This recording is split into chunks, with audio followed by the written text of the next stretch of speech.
Телекөрүүчүлөр, бүгүн биз өзгөчө теманы козгодук. Ал болсо айылдын жашоосу сонунбу же шаардын жашоосу жакшыбы деген тема.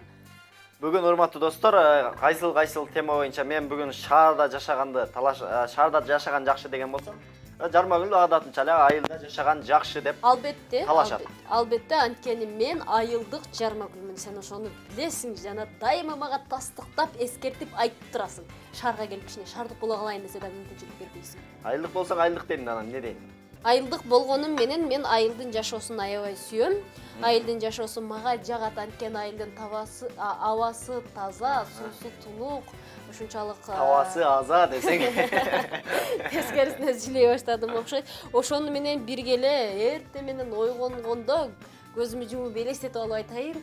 Ушунчалык короздун кыйкырганы, булбулдардын сайраганы, шылдыраган тунук суу, айта берсе аябай көп.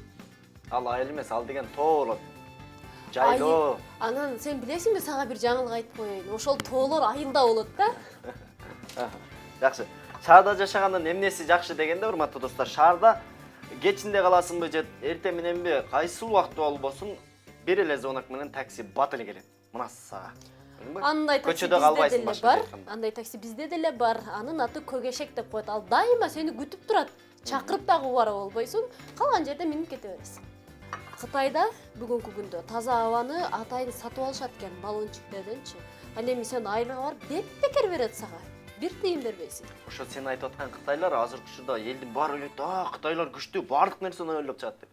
Бирок баш иштебейт экен. Абаны сатып алгандан көрө Кыргызстанга келсин, Кыргызстанда аба бекер, мына шаарда деле, айылда деле. Кыргызстанда шаарда абасы таза эмес. Эмне себептен дебейсиңби? Анткени машиналар аябай көбөйгөн дагы. Аба булганып кеткен качан эле. Ал жаңылыкты дагы угуп эле экенсиң. Бул дагы жаңылык. Ансмели, мынаны карап тур. Шаарда бизде мүмкүнчүлүк бардыгы бар. Эмне мүмкүнчүлүк дегенде, бир эле бөлмөдө суу, ысык суу, муздак суу, газ, көрдүңбү? Чай кайнатам десең, чайың даяр. Бардыгы бар шарттары. Эми ошо шарттары бар болгон үчүн шаардыктар силерди жагып коесуңар да. Ал эми айылда болсо, муздак сууну ташып алып келесиң дагы, аны казанга коюп кайнатасың, чайнекке коюп капкара кылып кайнатасың, кыймылдайсың. Кыймыл аракет бар дагы, биздин денибиз сак, ден соолугубуз чың. Биз эле кыйшайып калып турубуз да ошондо.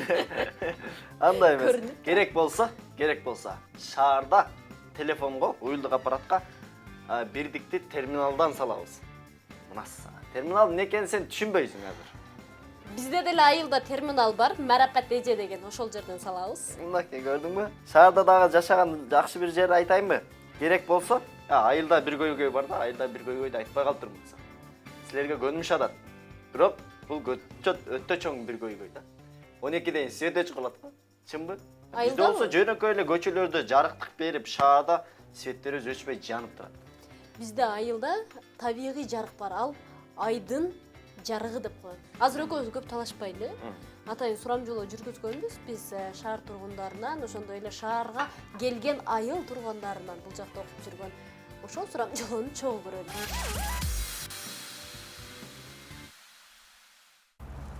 Саламатсызбы же? Айылдын жашоосу кызыкпы же шаарданбы? Айылдын жашоосу кызык да. Таза аба бардыгы бар. Айрыкча каймак, сүт дегендей. Ошолор. Шаарда натуралдуу нерселерди таба албайбыз бирок. Турмушка чыкканда айылга турмушка чыгат белеңиз же шааргабы? Айылга? Айылдын жашоосу кызыкпы же шаарданбы? Мен өзү айылдан келгем, бирок экөө тең эле кызык да мен үчүн азыр. Айылда жүргөндө айылда кызык, шаарда жүргөндө шаарда кызык. Айылдын жашоосу кызыкпы же шаарданбы? Мен үчүн айылдын жашоосу кызык. Эртең менен турган, уй сааган, мал караган. Шаарга келем, окууга өзүм айылдан болом да, шаарга келгенде уже тажап калам ызы чуусунан. Тандоо болуп калса, сиз шаарга турмушка чыгат белеңиз же айылгабы? Конечно, шаарга да. Зачем айылга барып? Шаарга турмушка чыгып. А что? Всё?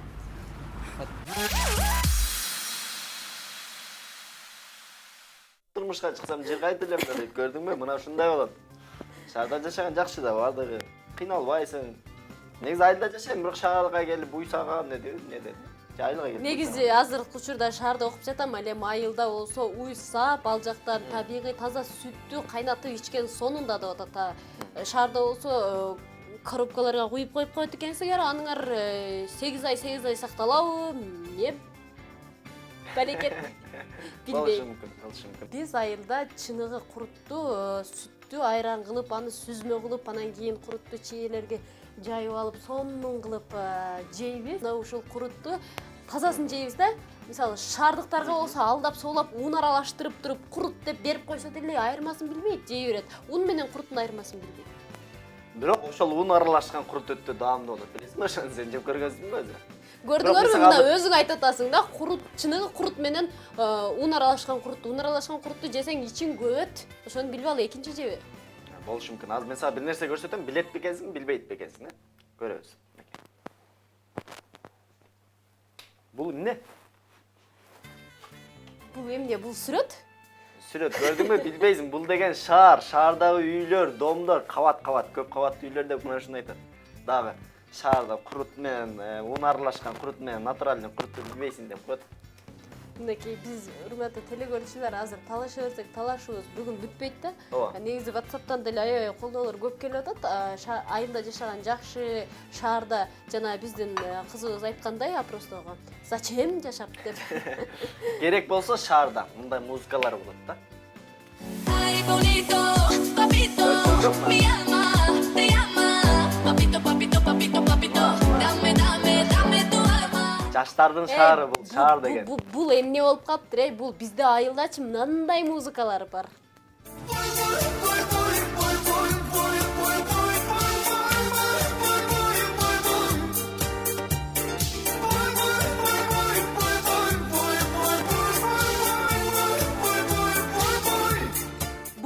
Буй, көрдүңбү?